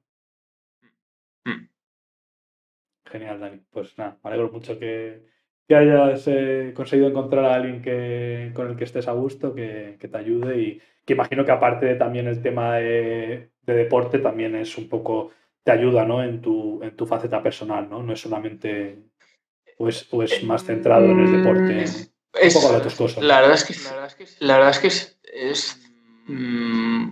100% centrado en el deporte, pero obviamente si hay algo que me preocupa lo tenemos que comentar porque ella es consciente, bueno, siempre me lo ha dicho, que al final mi día a día, mis problemas personales van a afectar sobre mi rendimiento profesional. Entonces, bueno, obviamente hablamos de todo, pero mucho más enfocado en mi profesión, pero sí que obviamente cuando hay algo que me preocupa, cosas que no van bien o cosas que fallan, las hablamos, tengo la confianza para poder hablar Sí, de al eso. final, joder, cuando personas que están en la élite de un deporte como lo estás tú, pues al final la importancia que tiene tu trabajo en tu día a día y al revés, tu día a día en tu trabajo, pues es muy grande, ¿no? Bueno, pues, como has dicho, pues seguro que te puede ayudar un montón en muchas situaciones y que el Dani de 2022, pues no tiene nada que ver con el Dani de 2018, ¿no? Seguramente que como persona hayas crecido un montón Sí. y te ha ayudado pues a gestionar mucho mejor las cosas, ¿no? Y tus rutinas del día a día. Me gustaría también preguntarte, Dani, ¿no? ¿Cómo es ¿no? Esto que es un poco más quizás a título personal, pero bueno, seguro que a la gente le interesa, ¿no? Y cómo es el día a día o cómo es un día en tu rutina de cuando estás en una carrera, ¿no? Cuando vas a correr y cómo es o cómo... Bueno, sí, cómo es, básicamente, vaya. Pues mira, no me lo preguntan mucho. Esta es una buena pregunta de cómo es un día de carreras. Al final depende, en mi caso es diferente a la Fórmula 1, por ejemplo, porque yo corro varios campeonatos, no corro solo un campeonato, corro un campeonato en Estados Unidos, corro uno en Europa, uno en Alemania, es el mismo tipo, es el mismo coche, pero son campeonatos diferentes. Pero vaya, la dinámica al final siempre es un poco la misma. Yo en un día de carreras, un domingo de carreras, pues por ejemplo, me despierto por la mañana y me gusta ir a hacer mis 15 minutos de deporte antes de desayunar. Y esto lo hago como una rutina, es una rutina para refrescarme, ¿no? Es como una especie de calentamiento, pero no es el calentamiento realmente físico para la carrera ni nada, simplemente es para mi cabeza, de salir y tomármelo, hacerlo como a forma de rutina. Entonces después me despierto, hago esos 15 minutos, luego voy a desayunar y luego suelo ir al circuito y básicamente yo lo que hago antes de una carrera es mirarme las carreras de años anteriores en ese circuito, cosas que han pasado en la salida, analizar la salida, muy importante, porque al final las carreras de coches una gran parte del resultado es la calificación, los entrenos, y otra gran parte es la salida. Depende de la carrera. Si la carrera dura 24 horas, 12 horas, 6 horas, sí que la salida no importa mucho, pero si una carrera es de 1 hora y media o incluso menos, la salida es clave, porque todo lo que puedas ganar ahí es muy importante. Entonces el ver vídeos de años anteriores, que ya lo hago antes del fin de semana, pero sí que antes de la carrera siempre lo miro, qué cosas han pasado, dónde ha habido más riesgo, dónde se puede adelantar en esa primera vuelta, en esa primera frenada. Súper importante analizar esto. Y muchas veces yo, depende de mi estado de ánimo, yo ya me conozco después de tantos años y sé calcular un poco mi estado de activación. Yo veo si estoy sobreactivado o estoy un poco dormido. Entonces, según mi estado de activación, tengo mis rutinas o de activación o de relajamiento. Suele ser con música, yo me gusta escuchar música y tengo algunas canciones, algunos temas que para mí escuchar ese tema es como let's go, ¿sabes? Es como una forma de activarme. Y luego tengo mis rutinas, o llámalo rutinas, sí, son rutinas de preparación de subirme al coche. Cuando yo me subo al coche, pues tengo un orden de las cosas, de cómo me visto. O sea, yo estoy con el mono, me pongo primero lo que va debajo del casco, el guante derecho siempre primero, la bota derecha siempre primero. No es, o sea, es como si fuera una manía, pero es una rutina. Entro al coche, bueno, siempre por el lado izquierdo, porque al final, al ser un GT, hay una puerta y entramos y el coche está, la posición está en el lado izquierdo, pero cuando era un Fórmula siempre entraba por el lado izquierdo también. Cuando una vez me he subido al coche miro que esté todo en el sitio, tenemos una pantalla en la que vemos el reparto de frenada, de cómo está repartida la frenada del coche, pues siempre chequeo que esté en el sitio siempre antes de salir. Y son pequeñas rutinas que para lo único que me sirven es para saber que estoy concentrado. Y esto es algo que lo he copiado en cierta manera que él lo hace de una forma muy exagerada, que es Rafa Nadal. Rafa Nadal, ¿tú ves tenis Bueno, o sea, mucho? la típica de la final de Roland Garros, o cuando hace. Pero no soy tampoco un gran fan, pero sí, cuando hay algún partido, joder, es que es espectacular. O sea, pero un partido. Me Sí, pasa un poco cada vez más también con el fútbol, ¿no, Dani? Que quizá cuando me voy haciendo mayor, pues me van como gustando más finales, ¿sabes? El mundial antes me acuerdo que me ya, veía toda la fase de grupos, de todo lo que podía y tal, y ahora pues la Champions, tal, o la Liga, pues me gusta ver quizás fuera del Atleti pues algún partido bueno, pero sí, Nadal es como súper, ¿no? O sea, también hace poco vi sí. el documental del Cholo Simeone en Amazon, que desde aquí os lo recomiendo. Lo tengo que ver O sea, tío. Lo tengo que hubo ver. un momento ahora cuando estaba hablando con los hijos y me caían las lágrimas, tío. Es que soy muy del Atleti y me llegó muy adentro, tío, pero el tío es, por lo visto, Qué bueno. súper supersticioso, ¿sabes? O sea, de una locura, de que se pone siempre el traje negro, siempre entra por un lado, siempre tiene, o sea, como muy, muy, muy supersticioso, que imagino que también viene un poco, pues, el tema de la rutina. Sí, es total así. Y yo cuando empecé a trabajar con mi psicóloga deportiva me dijo, ¿tú te has fijado en Rafa Nadal? Tal, y yo, hombre, sí, tanto, tal. Para mí Rafa es mi ídolo. Y me dice, pues, ¿tú qué crees que es lo que hace? Todo lo que hace, de que se toca el pantalón, no sé qué, el sudor, las botellas que las pone en una posición. Obviamente es llevado a un extremo muy bestia en su caso, pero es una rutina para él. Él necesita hacer eso para saber que está concentrado. Son sus formas de...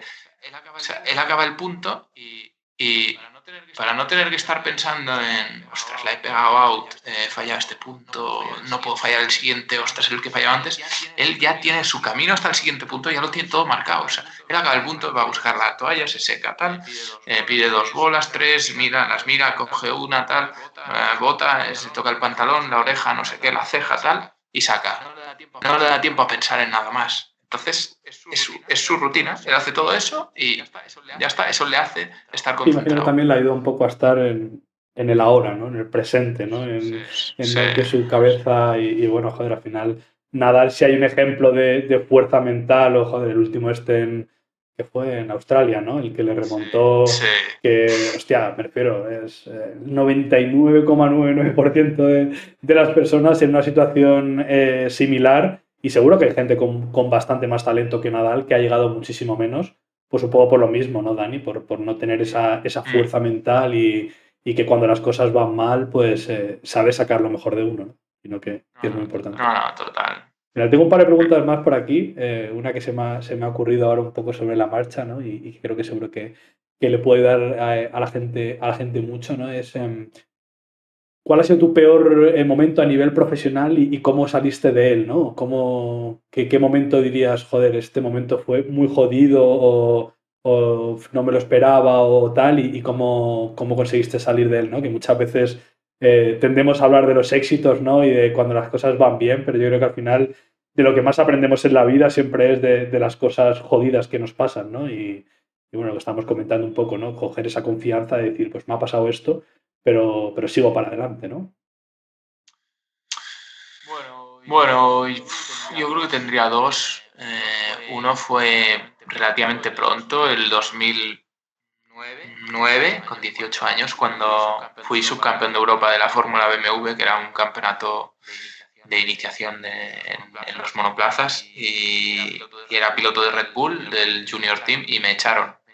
Me echaron porque, bueno, me echaron, me dijeron no podemos seguir apoyándote el año que viene porque has quedado segundo y en su día Vettel ganó este campeonato y tú has quedado segundo. Entonces, si ya no eres capaz de ganar aquí, no creemos que seas capaz de llegar a la Fórmula 1. Entonces, claro, yo me quedé muy sorprendido porque había tenido un año un poco de altibajos, pero había acabado ganando las últimas carreras y había llegado subcampeón.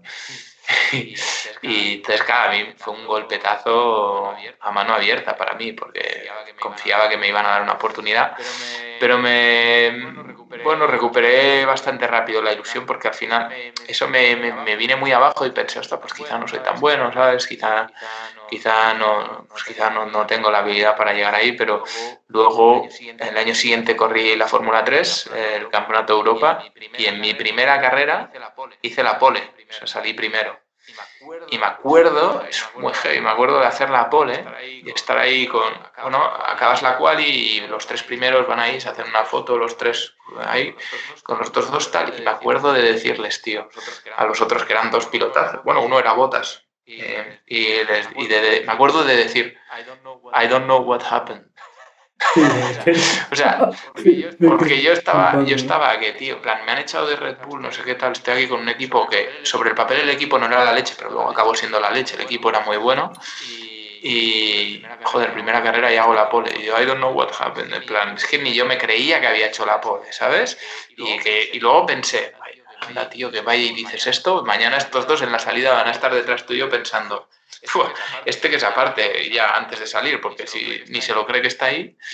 Y bueno, ese fue un momento duro, pero que me repuse muy rápido. Y luego, yo creo a estar en Fórmula 1 en el 2015, que era el año que hubiera podido tener una oportunidad, pero es que nunca realmente tuve la oportunidad. O sea, al final, si hubiera tenido un sponsor que hubiera podido traer 5 o 6 millones, hubiera podido correr, y si no, pues no. Entonces, bueno, al final sí que es un momento duro que he arrastrado varios años, porque el ver que bueno, que has soñado toda tu vida con la Fórmula 1 y no llegas, y ves otros pilotos, muchos contra los que has corrido, que ahora en la parrilla hay muchísimos, y tú no, y que les has ganado, pues por ejemplo el caso de Carlos Sainz es un piloto contra el que yo competí en la Fórmula 3 el año que fui campeón de Europa y campeón del mundo, y él quedó sexto, quinto, era su primer año, pero tuvo un año, él era piloto de Red Bull en aquella época y quedó quinto o sexto, y yo pensaba, bueno, lo echarán, ¿no? Como a mí me echaron en su día, y no, le dieron una oportunidad, pero porque las cosas han cambiado o cambiaron, o en su día había ciertos intereses que, bueno, es totalmente lícito, o sea, al final no cada caso tiene que ser el mismo. Y en los primeros años me frustró un poco el ver que, pues, ostras, tú, otros pilotos contra los que he competido y he ganado han llegado y yo no. Pero luego, al final, con el tiempo aprendes a entender que las cosas pasan por algo, y también yo en su día, si miro atrás y soy muy crítico conmigo mismo en situaciones, seguramente no estuve dispuesto a hacer según qué sacrificios que no hice, y que quizá me hubieran dado una oportunidad, o quizá no fui lo suficientemente insistente en algunas cosas que no me dieron la oportunidad, y no pude tener la oportunidad, pero no todo el mundo tiene la oportunidad, y al final donde llegué yo y donde he llegado yo, también hay otros que no han tenido esa oportunidad. Entonces al final, bueno, cada uno se crea su camino y llega a donde llega. Te felicito, Dani, porque Me gusta mucho la gente que no pone excusas. O sea, yo ya te digo que durante toda mi vida seguramente he puesto excusas para casi todo en mi vida, por qué no he hecho esto o he hecho lo otro. Y al final, ser autocríticos con uno mismo, pues seguramente yo pues, tampoco he hecho lo que a lo mejor de momento lo que debería hacer para estar jugando los 25K, por decirte una cosa, ¿sabes? Y yo creo que muchas veces la clave, ¿no? Yo creo, la gratitud. Aparte de obviamente la autocrítica y tal, también la gratitud, ¿no? Porque, joder, o sea, somos unos privilegiados, ¿no? O sea, aunque no hayas podido correr en la Fórmula 1 y tal, seguramente hace, no sé cuántos años tienes, creo que eres un poco mi edad, 30. ¿no? Pues si con 15 años te dicen que estás viajando por el mundo, conduciendo coches y con la vida que tienes, hubieras puesto dos dedos así encima de la mesa y hubieras dicho cortarme los dedos, ¿no? Yo me Sí, acuerdo cuando trabajaba por 800 euros y curraba 50 horas a la semana en un trabajo que no me gustaba mucho, pues coño, el poder estar yendo a Praga o a Monte Carlo o a Las Vegas a hacer lo que me gusta, aunque no haya conseguido lo que quería cuando vas avanzando, ¿no? Bueno, todavía queda tiempo, obviamente, pero que la gratitud al final es lo que te hace, ¿no? Lo que hablábamos antes, de querer siempre un más y más y más tío, ser agradecido con lo que tienes y disfrutar del momento que tienes ahora mismo y de la vida que tienes y eso me parece súper importante bueno, que va a hacer que no tengas una frustración constante en tu día a día, ¿no? Que yo creo que le pasa bastante a la total. gente, ¿no? Total. Genial, Dani, pues nada, no te quiero quitar más tiempo. Tengo por aquí una última pregunta, ¿no? Que un poco más profunda, que bueno, con lo que me has dicho ahora, sé que estos temas pues también te interesan, ¿no? Y es un poco, ¿qué crees que le hace falta al mundo, ¿no? Sé que es una respuesta, es una pregunta un poco profunda y que quizá podríamos estar aquí hablando mucho tiempo de ello, ¿no? Pero me gusta preguntarse a la gente y ver la visión que tiene o por qué pasan muchas situaciones que pasan. Pues ahora vemos el tema de Ucrania, ¿no? Con lo de Putin y tal, y por qué, ¿no? por qué pasan todas estas cosas y qué crees que es lo que le falta al mundo para que vivamos todos más tranquilos y más felices, ¿no? Sí, y yo creo que justo eso, justo un poco en la línea de lo que justo hablas. Yo creo que falta armonía en el mundo.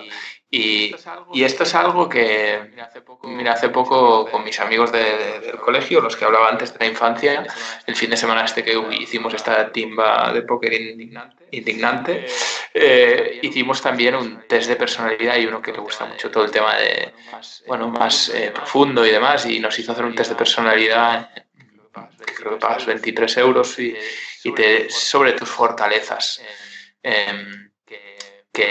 Bueno, la verdad es que es muy chulo porque más que hablar sobre las cosas que tienes que mejorar y tal, te habla de tus 5 fortalezas, las 5 cosas que te defines. Un test que dura media hora. Bueno, ahí hasta 30 fortalezas, pero creo que el barato, que pagas 23 euros, nosotros somos catalanes, un poco más agarrados, pagamos el corto. Entonces, 23 euros y te dice tus 5 fortalezas y te habla cómo potenciar esas 5 fortalezas. Y la verdad es que yo acabé el test y las vi y dije, wow, realmente me define mucho, ¿sabes? Y estábamos los 10 colegas y este chico es el que lo hizo y los 5, nosotros le enviamos los resultados a él y nos hizo una presentación y nos ponía a los 10 ahí con las fortalezas de cada uno y estuvo guay porque nos hizo un juego de en plan de adivinar quién es quién con las fortalezas de cada uno y es muy chulo porque luego lo ves y dices, wow, qué heavy, claro, este tío es así totalmente, no sé qué. Entonces, bueno, la número 1, la que me definía a mí, era la armonía. Y pocos me acertaron. Aún así, bueno, si a 2 era competición, entonces, bueno, ya muchos tal, las carreras. Pero la 1 era armonía y es algo que es totalmente cierto, pero es algo que quizá incluso la gente que me conoce o me conocen muchísimo o no lo saben ver, porque al final es algo muy íntimo y muy mío, y es que yo no soporto los conflictos. O sea, yo el conflicto de, wow, enfadado con no sé quién, tal, ahora, por ejemplo, pues a final de año me he prometido con mi novia, nos casamos, y el tema de Qué organizar una maravilla. boda, gracias, tío, no te cases, tío, o sea, organizar una boda es un puto caos, o sea, me está quitando años de vida, ¿sabes? Porque al final conflicto aquí y allá, sus padres, mis padres, y guau, a mí es un choque brutal, porque a mí lo que me define mucho es el tema de anticonflictivo, ¿sabes? Me encanta, pues que, ostras, tú solucionar, ayudar, no es que sea de ayudar a la gente porque sí, pero cuando hay un conflicto me encanta solucionarlo, o sea, necesito solucionarlo, necesito sí, que se acabe ese conflicto. Entonces, bueno, esto aplicado mucho a tu pregunta, yo creo que va muy en esa línea, yo creo que en el mundo falta muchísima armonía.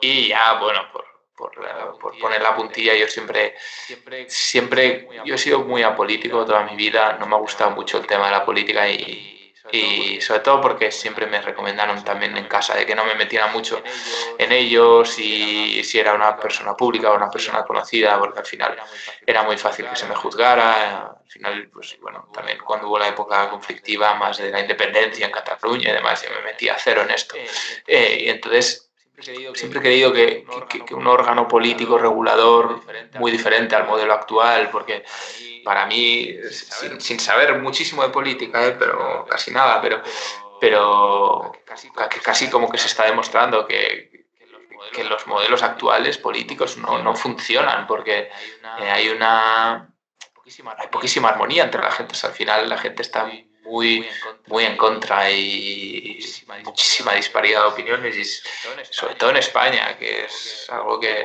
cuesta, ¿no? De que la gente, no veo constantemente gente quejándose de la situación actual y luego hay elecciones y al final acaban saliendo los mismos siempre. Sí, yo creo que un poco, al final, Dani, como yo lo veo, los políticos buscan crear problemas para luego solucionarlos y que la gente diga, hostia, tío, es que este es un máquina porque ha solucionado este conflicto, ¿no? Y estoy leyendo un libro ahora que me está gustando bastante, que se llama Los problemas de la moralidad, los peligros de la moralidad, perdón. Y bueno, ahora con todo el tema este de las redes sociales, un poco lo que estabas comentando, ¿no? Al final es fácil, o el ser humano tiende mucho a dividirse entre un nosotros contra ellos, y bueno, como estaba diciendo tú con el tema de la independencia, por ejemplo, pues seguro que aunque tú no te hayas metido, habrá gente que si no te... Oye, ¿y por qué no te mojas? Y habrá gente que si te mojas, te dicen, ¿y por qué te mojas? Y, o sea, al final, tío, es como crear dos bandos, el crear, un poco gira el libro también un poco en torno a esto, ¿no? En